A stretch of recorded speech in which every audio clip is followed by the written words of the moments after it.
দর্শক আসসালামু আলাইকুম। যে যেখানে বসে অধিক আগ্রহী হয়ে আমাদের আজকের অনুষ্ঠান দেখছেন সবাইকে জানাচ্ছি প্রাণঢালা অভিনন্দন। দর্শক, প্রতিবারের মতো এবারও আমরা একজন নির্যাতিত রাজনৈতিক ব্যক্তির সাথে কথা বলবো। তার পরিপ্রেক্ষিতে আমরা আমাদের আজকের অনুষ্ঠানে আমরা আমন্ত্রণ জানিয়েছি চট্টগ্রাম মহানগর যুবদলের সাবেক সাংগঠনিক সম্পাদক এমদাদুল হক বাদশাকে।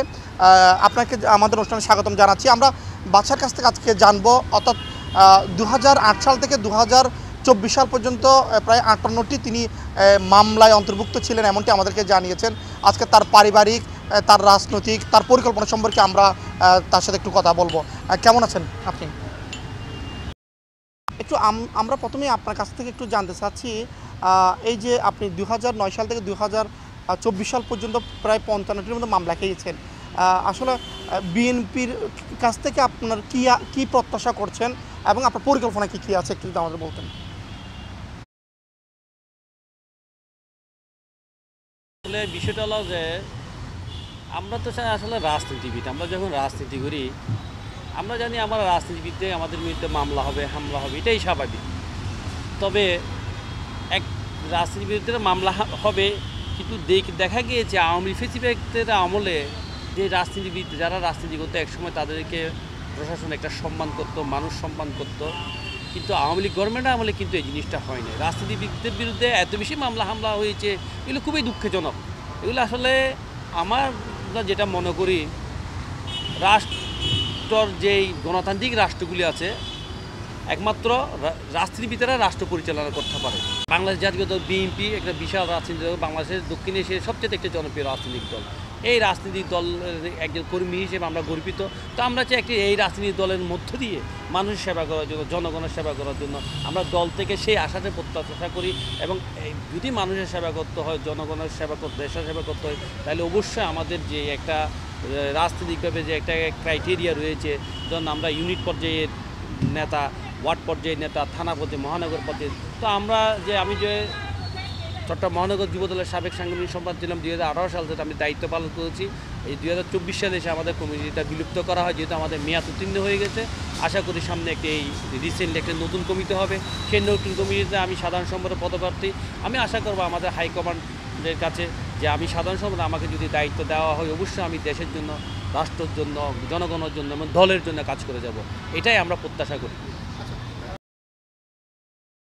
আপনি তো যুবদলের সাংগঠনিক সম্পাদক ছিলেন। আসলে আমি একটা জিনিস আপনার কাছে জানতে চাচ্ছি, এই যে সম্প্রতি সময় 5 আগস্টের পর থেকে বিএনপি এবং যুবদলের কিছু নেতাকর্মীরা তারা বিভিন্ন ধরনের চাঁদাবাজি সম্পৃক্ত ছিল এবং তাদেরকে বহিষ্কার করা হচ্ছে। আসলে কি করলে এটা পরিবর্তন আসবে বলে আপনি মনে করেন? আসলে বিএনপি তো একটা বিশাল রাজনৈতিক দল, এটা আপনারা জানেন। এরপরে 5 আগস্টের আগে এই ফেসিবাদী সরকার তো বাংলাদেশে এমন কোনো সেক্টর নেই সেখানে দুর্নীতি করে নাই, দুঃশাসন করে নাই, সন্ত্রাসী করে নাই। তাদের দূষরারা কিন্তু বাংলাদেশে রয়ে গেছে। তাদের চিহ্নিত যে নেতারা তারা হয়তো আত্মগোপনে গেছেন, কেউ দেশের থেকে পালিয়ে গিয়েছে। তো এখন যেহেতু বিএনপি একটা বিশাল রাজনৈতিক দল, এই রাজনৈতিক দলে অনেক সুবিধাভোগী মানুষ, বিএনপি যখন আমরা মিছিল মিটিং করি, সভা সমাবেশ করি, এই সুবিধাভোগী মানুষগুলি আমাদের দলে কিন্তু তারা ঢুকে পড়ে আমাদের দেশের দলের ভাবমূর্তি নষ্ট করার জন্য অনেক সময় তারা বিভিন্ন ধরনের চাঁদাবাজিতে লিপ্ত হয়েছে, সেটা আমরা বুঝতে পেরেছি। এখন যে আমাদের দলের অনেক নেতাকর্মীদের বিরুদ্ধে কিন্তু অভিযোগ হওয়ার পরে যাচাই বাছাই করে তাদের বিরুদ্ধে সুস্পষ্ট অভিযোগ যাদের রয়েছে তাদেরকে কিন্তু আপনারা দেখেছেন আমাদের দল কিন্তু শাস্তি দিয়েছে। কিন্তু এখানে দেখা গিয়েছে কিছু বিভ্রান্ত হয়তো হয়েছে, কারণ আমাদের মধ্যে রাজনীতিক নিজেদের মধ্যে প্রতিযোগিতা আছে, প্রতিদ্বন্দ্বিতা আছে, এটাই স্বাভাবিক। কিন্তু আমাদের মধ্যে কিছু মানুষ, সুবিধাভোগী কিছু মানুষ রাজনীতিক প্রতিহিংসা পরায়ণ হয়ে মিথ্যা প্রপাগান্ডা ছড়িয়ে হাইকমান্ডকে মিথ্যা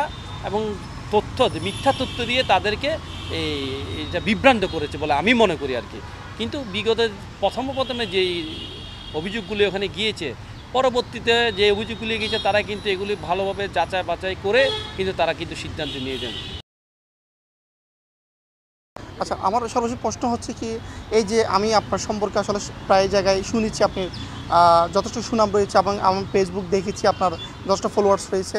আসলে বিষয়টা হচ্ছে কি, এখন বর্তমানে আপনি একজন ব্যবসায়িক, পাশাপাশি আপনি একজন সাবেক সাংগঠনিক সম্পাদক, বিভিন্ন অনুষ্ঠানে অংশগ্রহণ করতে, সব কিছু মিলে পরিবারকে কীভাবে সময় দিচ্ছেন? পরিবার আপনার প্রতি রাজনৈতিক ক্ষেত্রে কতটুকু সহযোগিতা করছেন এক? আর সর্বশেষ, যদি বিএনপি যদি আপনার কোনো জায়গায় জনপ্রতিনিধি হিসেবে দেখতে চায়, সাধারণ মানুষের জনপ্রতিনিধি হিসেবে দেখতে চায়, সেই হিসেবে আপনি কতটুকু মানুষদের সেবা সহযোগিতা করবেন? আসলে আপনি খুব একটা কঠিন প্রশ্ন করেছেন, পরিবারকে আমরা কিভাবে সময় দেই। আসলে আমরা তো আসলে পরিবারকে সময় দিতে পারি না, এটাই সত্য। কেননা আমাদের আসলে ব্লাডের মধ্যে আমাদের পলিটিক্সটা রন্ধ্রে ঢুকে গিয়েছে। আমরা পলিটিক্যাল কর্মকাণ্ডগুলিকে আগে সর্বোচ্চ প্রায়োরিটি দিই, এরপর আমরা যে সময়টুকু পাই এগুলি পরিবারকে দিই। এটা আরেকটি আপনি প্রশ্ন করলেন যে আমাদেরকে যদি দলে চাই, জনপ্রতিনিধিত্বের বিষয়ে একটা কথা বলছেন।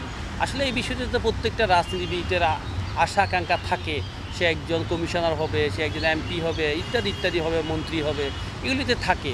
আমার কথা হলো যে আমরা কাজ করে যাচ্ছি, আমাদের দলে হাইকমান্ড রয়েছে, আমরা জনকল্যাণমূলক কাজ করি এবং আমাদের দলের হাইকমান্ড যদি আমাদেরকে কখনো কোনো দায়িত্ব দিতে চায়, তাহলে অবশ্যই আমরা সেই দায়িত্ব পালন করব এবং যে দায়িত্ব দেওয়া হবে সেটা আমরা ইমানদারিত্বের সাথে আমরা দায়িত্ব পালন করব। কারণ আমরা যারা রাজনীতিবিদ, আমরা মনে করি জনগণ হচ্ছে আমাদের অক্সিজেন। আমরা জনগণকে নিয়ে, জনগণের পাশে থেকে, জনগণের সাথে থেকে আমরা কাজ করতে চাই। একজন রাজনীতিবিদ পিছনে যদি কর্মী বাহিনী না থাকে, সেই নেতা কখনো রাজনীতি করে যে এনজয় করা একটা বিষয় আছে না, এই জিনিসটা কিন্তু তারা সে করতে পারে না। তো আমরা মনে করি আমাদেরকে যদি দায়িত্ব দেওয়া হয়, অবশ্যই আমরা জনগণের জন্য কাজ করব। ধন্যবাদ। দর্শক, এতক্ষণ আমরা কথা বললাম এমদাদুল হক বাদশা, চট্টগ্রাম মহানগর যুবদলের সাবেক সাংগঠনিক সম্পাদকের সাথে। আমরা তার কাছ থেকে এতক্ষণ জানলাম তার পারিবারিক, সামাজিক, রাজনৈতিক তার কর্মকাণ্ডগুলো আমরা জানলাম। ইনশাল্লাহ পরবর্তী সময় যে কোনো সময় আমরা অন্য একজন নির্যাতিত রাজনৈতিক ব্যক্তি নিয়ে আপনাদের মাঝে হাজির হব। তো এই ছিল আমাদের আজকের অনুষ্ঠান। ধন্যবাদ সবাইকে। আসসালামু আলাইকুম।